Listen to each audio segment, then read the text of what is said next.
From the Bob Mills Weather Center, meteorologist Stephen Nehrenz.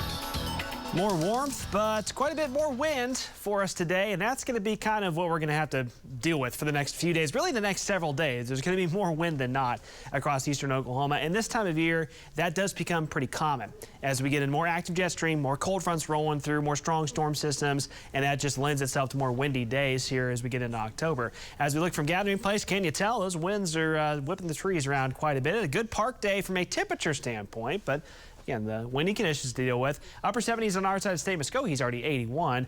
All the way out to western Oklahoma, same story. The Panhandle is warmer. I'm going to show you the relative humidity values across the state. And you can see most of the state we're doing just fine. I mentioned earlier, this is what helps mitigate the fire danger, at least somewhat, when the relative humidity can stay up. You know, when it's 20, 30% or lower, that's pretty problematic. When it's still 55, 60%, that kind of helps keep those soils and those dead fuels, dead grass, things like that, those fuels from lighting up as quickly. Now look out in the Panhandle, look how dry the area is in the Panhandle. Thankfully, that's staying out there. But having said that, I mentioned this earlier, with the strength of the winds, even with relative humidity staying relatively high, Pawnee County, Osage County, northern Washington County, southeast Kansas counties, where the drought obviously has been very bad for a while, you still have to be really careful with any burns the next few days because fires can still spread there because the soil is so dry.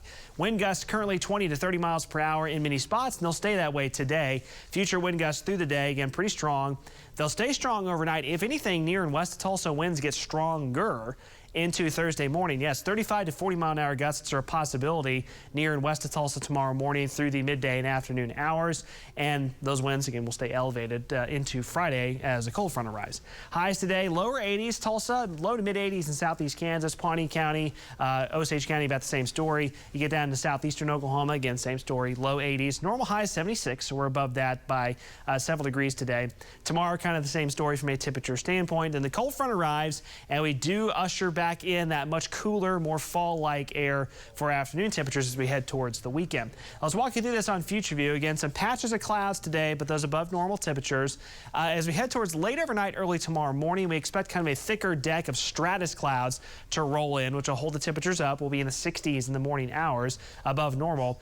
Tomorrow afternoon's temperatures will depend on that cloud deck. Areas that stay cloudy will have a slower warming trend. Sunnier spots, of course, warmer. So some spots could hold in the upper 70s where we see more sunshine. And right now we expect that to be west of Tulsa. Highs could climb into the mid 80s around Pawnee and Stillwater.